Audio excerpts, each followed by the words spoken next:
welcome to Roadside Rumours. I'm Sanika. And I'm Kawal, and today we're here with Rhea. Hi, Rhea. So today we're going to talk about the coronavirus. And let's just start off by introducing ourselves a little bit. So do you want to tell us a bit about yourself? My name is Rhea, and I'm an international student at HKU. And I grew up in India, and now I've been in Hong Kong for about 3 years. So when this whole pandemic broke out and everything was going down on the internet and we started hearing about the coronavirus, where were you guys? I was in the States, so I was in California, in San Diego, and it's just suddenly all hell broke loose, and all my social media and everything was just like, coronavirus. But yeah, and then I came back to Hong Kong. What were you doing in America? Oh, I was on a semester abroad in San Diego, yeah. Same, I was abroad as well. I was in Amsterdam on my year abroad, which was destroyed by Corona because everyone has all these like hopes and dreams for their year abroad, and we were all so excited. And then Wait, Corona hit in like February, right? So that was like 2 months into your exchange? I think it depends on the place, right? Like, so how many months were you there? I was there for 3 months actually. Oh, okay. And you? I was there for also a little bit less than 3 months, but I remember leaving Hong Kong, and when I left in January, everyone was already wearing masks in Hong Kong because it had already hit Hong Kong. Yeah. And I was so excited because I'm like, oh, haha, bye, I'm gonna leave this behind and have the best time of my life in Europe, but oh well. Where were you? I was unfortunately stuck in Hong Kong because my exchange got cancelled. I was supposed to go to Taiwan, which was apparently safer than Hong Kong, but the day I booked my tickets and the day I got my visa, like I literally sent an email of my ticket, and an hour later they announced that the Taiwan has shut its borders. So I was like, okay, like what do I do with my ticket now? So I had to like ask for a refund, and then like I had to get the exchange refund deposit back, and it was just annoying, like, but it got cancelled. So I've been in Hong Kong this whole time. But yeah, like tell us a little bit more about like how was it like in the States? Was it hard? Like how did people react to it? I think initially people just didn't accept that it was a problem. They're just like, oh, it's a Chinese virus, it's not going to affect us. And then suddenly so many people started getting infected over there. And then people finally understood, and the schools shut down and people started staying at home. But people still didn't wear masks and stuff. Like I would go grocery shopping and I would like wear a mask, and I swear I would get a weird look for wearing a mask, versus over here you get a weird look if you don't wear it. Yeah, and I was just like, all of you are getting infected for a reason. Like, come on. Exactly. I think it was the same in Europe as well, where people just wouldn't wear masks, and people are crowding on the beaches and parks, and we're just like, what is happening? Because I was with a few other Hong Kong people, and we were always wearing our masks, just being super careful, because I think we understood the intensity of it because of SARS, and Hong Kong has been through something like this before. But I feel like in the West, everyone was just really shocked and really didn't know how to handle it. But what were your first impressions when you guys first heard that there's a virus like this? Like in the beginning, I wasn't too worried because I didn't know how serious it was. Like I just thought it's like a regular, okay, not like a regular flu, but I knew it was a bit intense, but I just thought it was going to be like something that's going to be here for a bit and then like it'll go away, you know? And then when my exchange got cancelled, and then when classes started getting suspended, and when like, you know, HKU started making the classes online, and then suddenly semesters cancelled, and I was just like, what is going on? Like, you know? And like everyone's wearing a mask and, you know, social distancing, and I don't even know, like people are running out of masks. There's no hand sanitizer in the streets. I think it was just like, I don't know, it was just really scary. Yeah, I think I read a lot of people weren't prepared because one of our friends, she was in Europe as well, and she went back to India because at the time it hadn't hit in India, and she was like, I'll be in India only for 1 week and I'm gonna be back to Europe, spring break, Greece, and all these plans, and then she just never came back. She's still stuck in India? She actually came back yesterday, I think, but she was stuck in India for so long. Oh my god. Yeah, it's so scary, right? But yeah, like were your classes online, or were you still going to classes? My right when it hit, we just had finals, so they moved the finals online. Okay. And they were like, next quarter everything's gonna be online. Yeah. And initially we were just like, this could be the best time ever, we could go to Hawaii and like do our semester over there. And then suddenly everyone's like, you know what, we better make sure that we don't die. We should probably like go home. Yeah, it must have been so scary. What about Amsterdam? Yeah, the same thing. Classes went online really late compared to the US or other parts.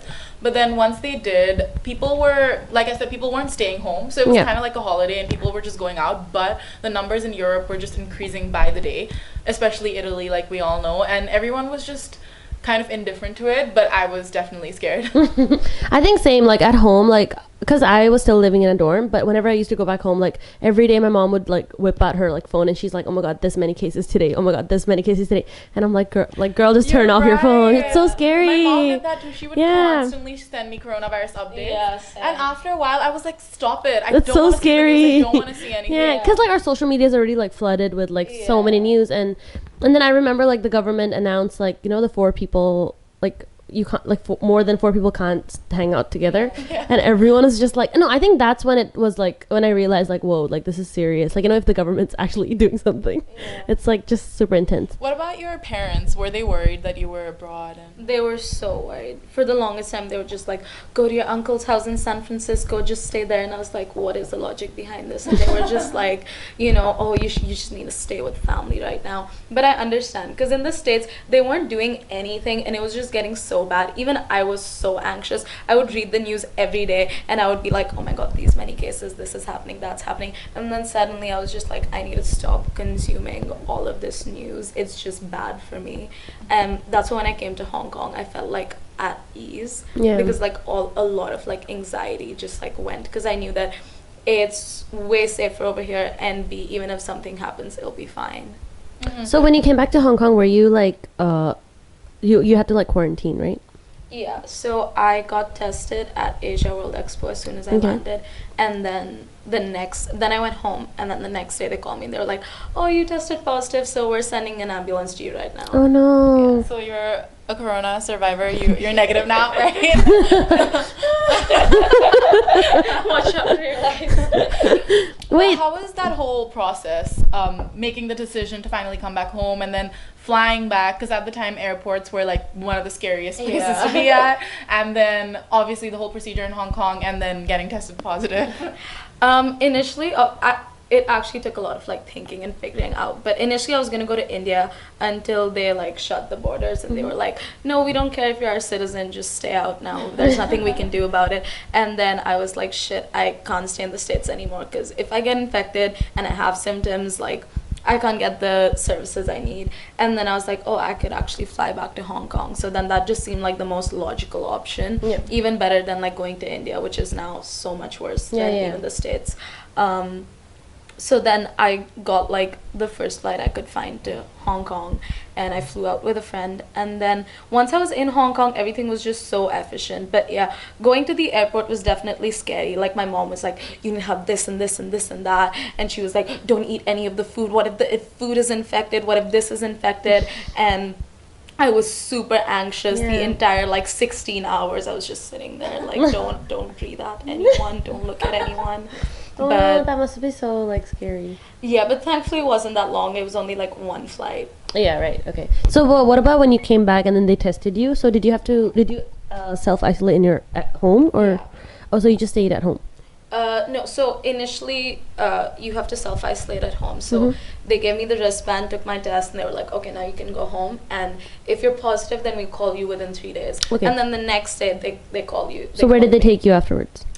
So they called me and they were like, okay, you're positive. They asked me a bunch of questions, and they were like, we're going to figure out which hospital has space for you. Okay. And then once we figure that out, we're going to send an ambulance to you. So either tonight or tomorrow morning. But within like 2-3 hours, they sent the ambulance to pick me up. Oh, okay. So how did you feel when you first found out that you were tested positive? Because were you in contact with anyone in the US who was tested positive? The thing is, I had heard of like a friend's friend who was positive. I mean, I had never met that person directly, but I was like, there is a chance. And at that time it was spreading so much that I feel like everyone had a high chance of having it. So I wasn't that surprised that I had it, but at the same time I was in shock when she called me. The first thing she said, she was just like, oh yeah, so you tested yesterday, you're positive, do you have a face mask on right now? And I was like, no. And she was like, put it on. And then I just like put my mask on and have the rest of the conversation just like tears. I'm just like, oh no. what's gonna happen now? Wait, so were you living in a dorm? Were you living with someone? I was living in an apartment. Yeah. Okay. I was living with somebody, like we had separate rooms, but she didn't test positive. Oh, okay. So that was good. Yeah. So you were quarantining in the hospital, right? Yeah. And how was it like being alone for so many days in the hospital? It was quite boring. Yeah. But there was a certain period of time where there was another girl in my room, and she was also like, oh, just flew back from California studying there, so we got along. But for the most part, it was just a lot of video calling and Netflix. Yeah. Were people allowed to visit you? No. Okay, so nobody was. Anyone who came inside the room had like a full hazmat suit on. Okay. So they also tried to like come in as less as possible. Right. That's quite interesting because I feel like, because like you said, the whole anxiety of traveling, I also had the same thing while coming back from Amsterdam, and I had to make sure I have my mask on, and my mom was also like, yeah, don't eat anything and stuff. Yeah. But I just did whatever I wanted. I ate on the flight, I went to the bathroom, because it's so many hours, and I just couldn't. I was and I also came much later than you, because I remember you came in early March-ish, but I came a bit later, and I was like, maybe there aren't that many people at the airport. But once I got back, I quarantined at home. But since you were at the hospital, how was it for you mentally? Like, did it... Because I remember for me, initially I was quite scared because you just have to be in that one room for 14 days with no contact. And social media can just be a lot sometimes. So just to be alone with your thoughts, how was that? I guess the hardest part was just... like mentally it was fine because I kept myself distracted a lot. Like I would always be on video call because everyone knows that I'm in there, so everyone's like, oh, okay, like, are you bored, let me talk to you. Or I'd be like watching something or doing something. But the most annoying part was just the uncertainty, because no doctor actually knew how long it would take, or like if there was any medicine. Like every time I would speak to the doctors, they would just have nothing to say. Right. And initially I would be annoyed because I'd be like, oh my god, I'm admitted in here, like, can you at least tell me? Yeah. And then eventually I realized that they just have no clue either. Like they don't know what to tell you, and that's why they just don't say anything. But because I had heard like so many stories about, oh, this person's been inside for like 1.5 months and he's still there, and like this and that. So the whole time I was just like, I don't know when I'll actually get out. Yeah. Meanwhile, you were at home, right? Quarantining. And how was that whole thing? So I think I've been like, okay, actually, unfortunately, I got chickenpox in the beginning of this year. So I had to stay at home for 2 weeks. 2020. So I don't know, like at the age of 21, I suddenly like got chickenpox, and like I was like weirded out as well. So I had to already like stay at home for like 2 weeks, and I wasn't allowed to like be in contact with my siblings or like my family members because my siblings also never got it. So I was in my room for like 2 weeks, and before that, like classes got canceled last semester as well because of the protests. So I haven't been in school since November. And then my exchange gets cancelled, so more time to like stay at home. And I feel like in the beginning it was just a bit too much, because I feel like I'm the kind of person who likes to go out and like, you know, just like for me, like being productive is like going out, meeting people, doing work, or like even working part-time, tutoring, like just doing something. Like me sitting at home for too many days, it just really gets to me. And I feel like this was really like a time of like, I would never sit at home alone if I had the choice to go out, you know? So this was like a time where I was forced to like be at home, and I think it really like made me reflect on like it's okay to like, you know, take a like rest, like take some time off sometimes. And I got to spend a lot of time with my family, which is like quite rare because like in Hong Kong everyone's always working. So I was at home most of the time, just same as you, like just watching Netflix, cooking, baking. And I went back to dorm for a bit, and then I was with my roommate. So I joined this virtual marathon. So basically it's like this NGO that's encouraging like people to be active. So because you know now we can't go out and do sports, right? So the virtual marathon is like basically you and like one other friend, like you go, and every time you like do some exercise, you just like record it, and then by the end of the month you have to finish like 42 kilometers and you get a medal. And I think that's gonna be like my first medal ever. So I did that. So I think I've just been trying to like find ways to be productive like indoors. Yeah, that's really interesting. Like, you know how you said that you had the time to reflect? Yeah. I feel like initially there's that one phase where everyone's like, oh, what am I going to do? What am I going to do? But after that, at least all the people that I've spoken to, I feel like everyone's had a lot of quarantine realizations. Yeah. Did you guys also go through that? Yeah, I think you go through this initial phase of like, oh my god, what's happening? I can just like do whatever I want. Then you get through the phase where you're just like, oh, I should do something productive. And then you're like, you know what? There's a lot of shit going on. I don't need to be productive. I can deserve a break. Yeah, exactly. And then it's just like, and since then it's just been like too many months of a break. But yeah, I've been on break since November, so that's like what, like more than half a year. But I think things are finally starting to get back to normal, I guess. Like, are you guys working now, or what are you guys up to now? I'm gonna start working next week. Okay. But yeah, definitely in Hong Kong things are getting normal. Oh yeah, in Hong Kong. I think. I think in that sense we're quite lucky that in Hong Kong things have been quite...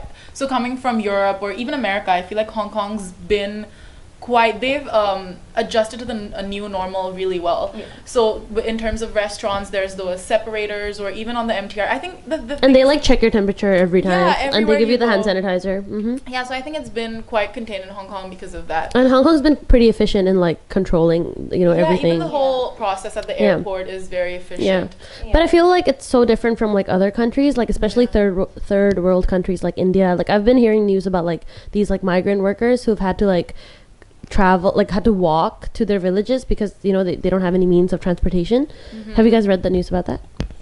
No. Yeah. So basically, these migrant workers in India, they have had to walk back because they're on daily wage, and they just work at these construction sites or different kinds of job like this, and they just don't have any way to get back home because public transport was shut for the longest time, and they can't afford to get private transport. So it was just, these people just walk 200 kilometers, 150 kilometers in the sun because it's summer as well, and a lot of people died. A lot of people died of just dehydration, and it was just, and then in the process a lot of people also got corona because then they don't have proper ways to make sure that they're sanitized and stuff. So it was really bad there. But your family is still in India, so how has their experience been?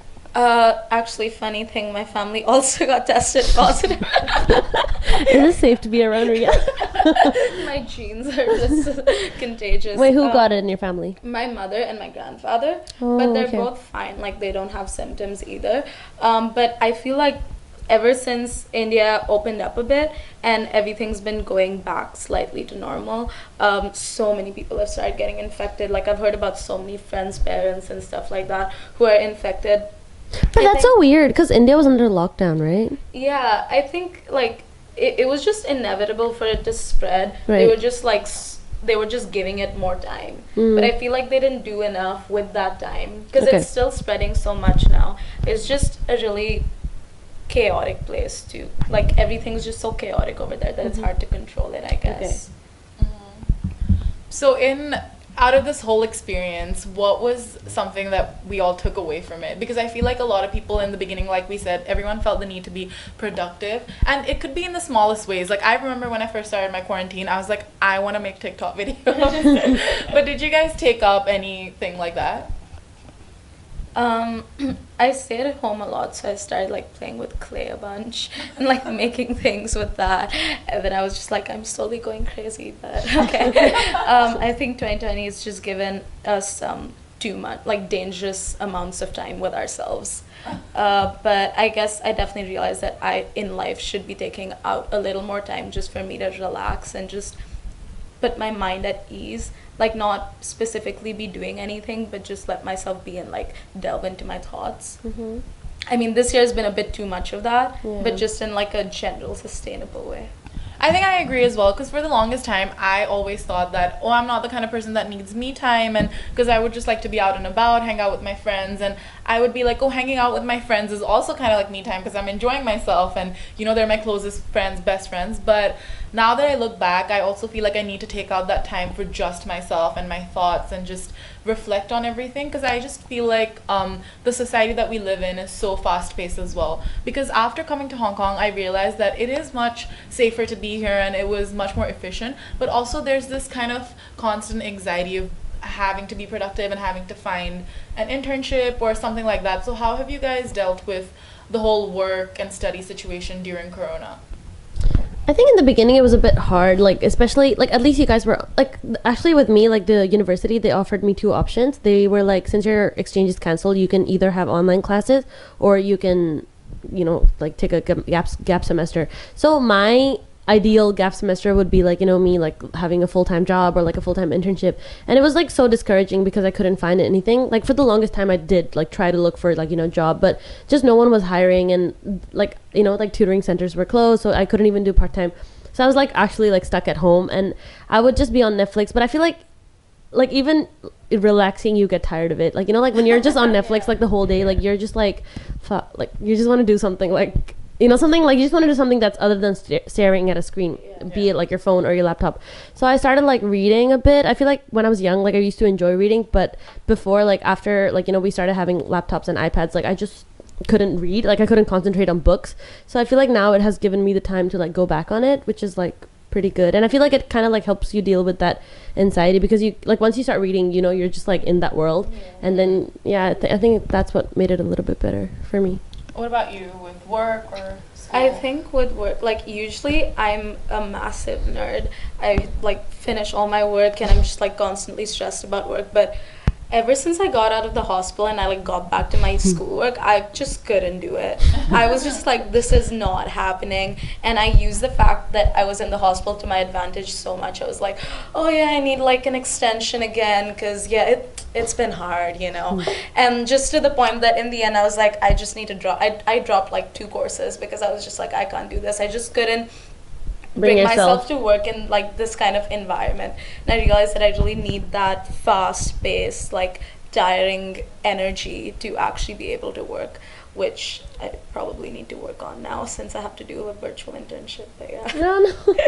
I think I understand what you mean with the motivation, because online classes have been, I don't know about you guys, but for me it's just so, I just can't do it. I think a lot of people can relate, like especially my roommate. She was a medicine student and they have like lab and stuff, and I feel like it's harder for them to, like, I don't know, all I would see her doing is like just sitting in her room and like just being on her laptop like 24 hours. Like she would literally sleep at like 6 a.m. and like wake up at like 12 a.m. Did she really have that much work to do? Or she just like, she was really stressed out. Like I feel like when you're at like, even like as art students, it's a little bit better because we go to class, we meet people, and we like, our tutorials are discussion based. But for like students with like med students, they just have a lot of stuff to recite and lectures to listen to. So like sitting in a lecture hall is already stressful, but like being alone in your room and like, you know, like trying to understand everything by yourself, like that just increases the workload so much. And she would like tell me like, you know, there's some parts that she doesn't understand and the professor's not really explaining it that well through the online classes, and it's hard to ask a question. You know, like when you're doing an online class, like when you're trying to ask a question, but like someone else asks the question, and then the professor, it's hard for the professor to give you attention. And it like, she was just like lagging behind on her work because she found it hard to like catch up. So I just feel like a lot of people are struggling with online classes, and also like finding motivation, because everything's online now, like it's just like it just gives us an excuse to be lazy sometimes. Like, you know, we don't have to get up for class, we can just sit on our bed and like do our like lectures, do our homework. So I feel like that kind of like decreases the motivation to do your work, to get up and do your work. Yeah. Also, the whole thing with online classes is just, it just doesn't work when you're, because with school, it's the whole argument about homeschooling versus going to school, right? It's not only about going to the class, but the whole environment, and you're with your friends and peers, and just existing in school. I feel like is another part of it. It's a whole part of it, and it kind of gets you in the mood because everyone's there to learn the same thing. And honestly, even I sometimes miss skipping lectures too, because just the idea that you know that you have a lecture that you can miss, I miss that. Exciting. Yeah. But how have online classes been for you guys? I think just knowing that at the end of it, it's just going to be recorded and put online anyway, I'm just like, oh, I can do it whenever. And then that time never comes. And eventually, at the end, I'm just like, okay, let's just like go through this and get it done with. But I think definitely I've lost a lot of motivation to like properly learn. And I feel like ever since classes have been online, because even last semester that happened for us in Hong Kong, it's just been more of like me just like dragging myself through the semester rather than actually trying to put in time to learn. I think it's also been really difficult for educators, because just setting everything up, I feel like for younger professors it's still okay, but for older professors it's definitely been hard. Like, for example, I had this one professor in Amsterdam who was blind, and the previous semester he taught us this one class, which is a literature class, and he would actually memorize all the quotations and all the secondary literature, and he just has so much information. So it was so amazing to see the way that he taught, because it would be 4 hours of just discussion where he'd be pulling out all this information literally from his brain. There's no slides, there's no other aids for teaching, it's literally just him. But when that was shifted onto Zoom, it was quite difficult, because first of all, he can't see, so it's very difficult for him to operate the whole thing. Someone sets the Zoom call for him, and then we just get on.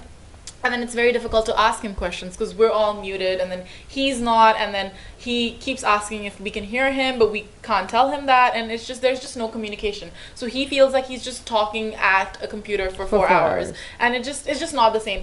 That class could have been incredible if it was for real life classes, but because of this it wasn't possible. But how do you guys think, like, this professor, other old people have been dealing with this corona? Yeah, I think with professors as well, like you said, it's really hard. And I feel like sometimes as students, we keep expecting them to accommodate to us, but we forget that it's a completely new situation for them as well, and we also need to accommodate to them. What about your grandparents back in India? Like, are you in touch with them? Yeah, my grandfather actually tested positive as well. So but he's fine. He's just been like in his room, but he's been passing his time as well. He was just like, oh, I speak to my friends, and then I just like read poetry and like write poetry. And he's been like sending me voice notes of like poems that he writes, and then he like translates them to me if he like writes it in some harder language that I don't know. But it's nice. I feel like just knowing that he's there and it's hard for him as well has forced me to keep more contact with him than I usually do. So that's definitely a good thing that I'm gonna try to like keep doing even after everything becomes fine. That's so nice. I feel like it's so important to like not forget the like these groups in our society, because the other day like I went to Kamteen and I was working with these like these elderly in the living in that area, and they were also talking about how scary it is for them to like go out to like the wet market or like go out to like supermarket, and just they're just so like anxious as well, because you know they don't want to be in touch with anyone, but at the same time they live alone, so they have to like go out and go grocery shopping for themselves because no one else can do it for them. So yeah, like we should be a bit more like aware and you know just try to help out like these groups of people in our society and try to like talk to them. Yeah, like, I more think often. talking is really important because, like you said, I feel like I feel a lot closer to my family abroad as well, because obviously because of globalization, everyone lives in different parts of the world. So most of my closest family is in either London or Dubai or Mumbai, and because of this situation, everyone's in lockdown, everyone's sitting at home. So we've scheduled so many Zoom calls with our entire family, and I don't even remember the last time all of us hung out in real life. And it's just so and we have these quizzes, online quizzes, and online bingo with our grandparents and the rest of our family almost every week now, and it's just so nice that people are finding a way to get together. And I feel the same with my friends because most of them are abroad, and like I said, we really don't know when we can meet in real life because of our lives are so busy now with university, and we try to do internships and things abroad, but this situation has really brought, I think, our closest people together. Yeah. I think Definitely. it's just been like a realization for everyone to just take a step back and just like reconnect with everything that's important.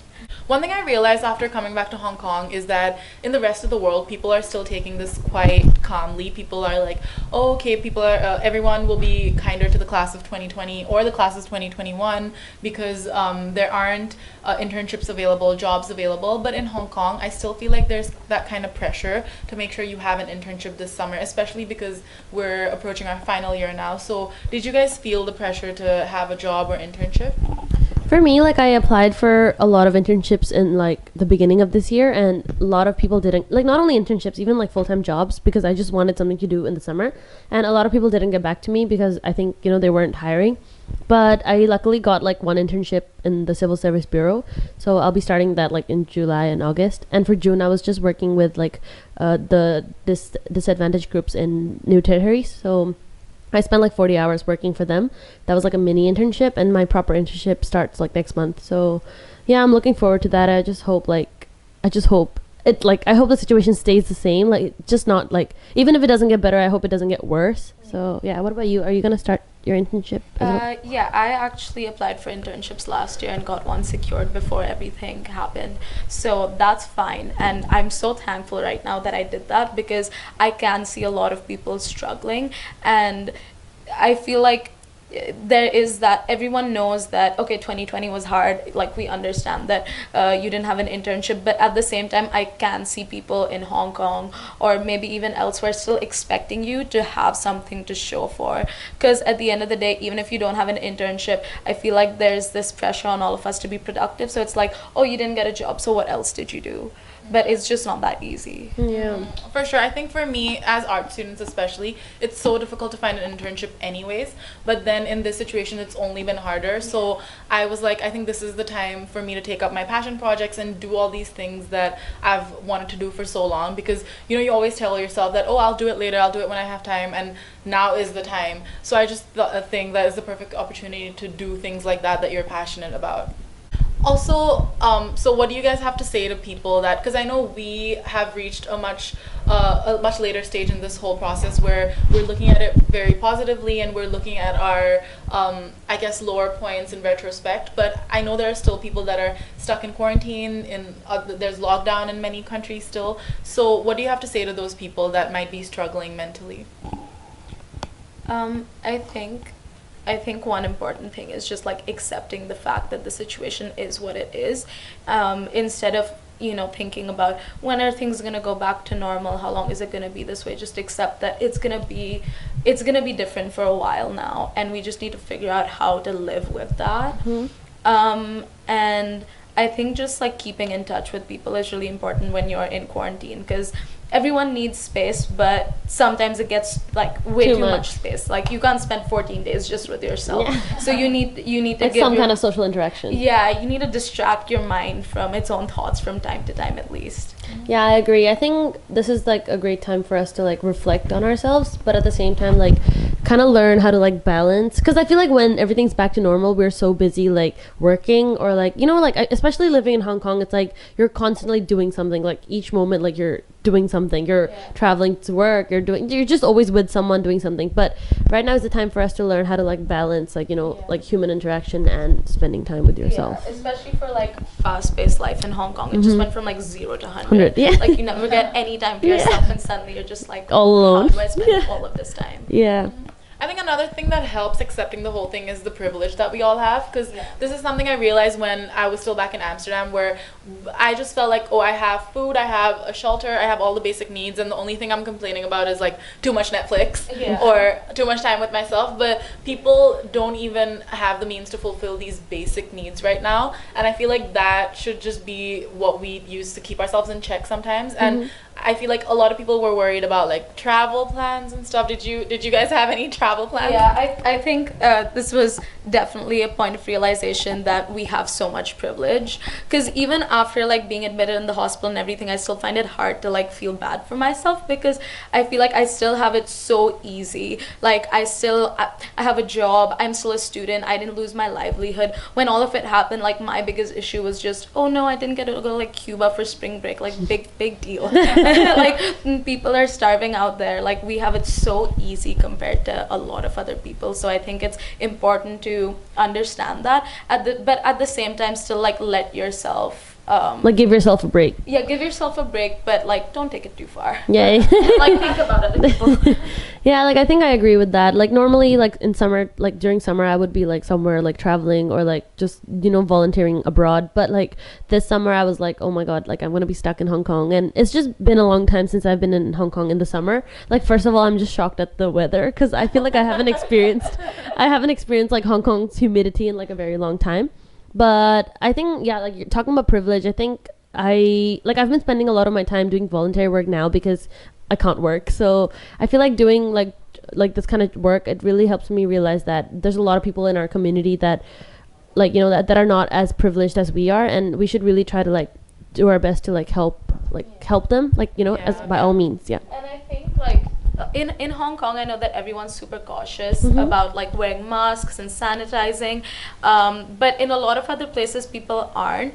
And I think even that also stems from our privilege a lot, because if we just think about the people who don't have the resources that we have to get through these times, then we need to be careful that we're not infecting them, because I can get infected and I can have like all the doctors come and help me, but there's so many people who don't have the ability to do that. So being cautious is not just for me, it's like for everybody around. It's like a responsibility. Yeah, and I think that's what people in a lot of places forget, is that it's not about whether you'll get through it, it's about whether you as a community will get through it. Because if everyone else is prone to get infected, then it's not going to leave you. Yeah, thank you so much for like sharing like all your experiences. I think it must have been like a lot, it's been a journey for like all of us, and I think we're still like, we haven't like reached the end, like we're still learning to like deal with it.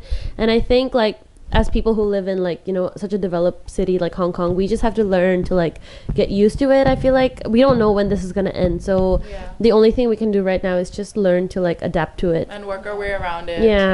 Thank you so much. Thank you For having me. We'll be back with another episode soon. Thank you. Bye.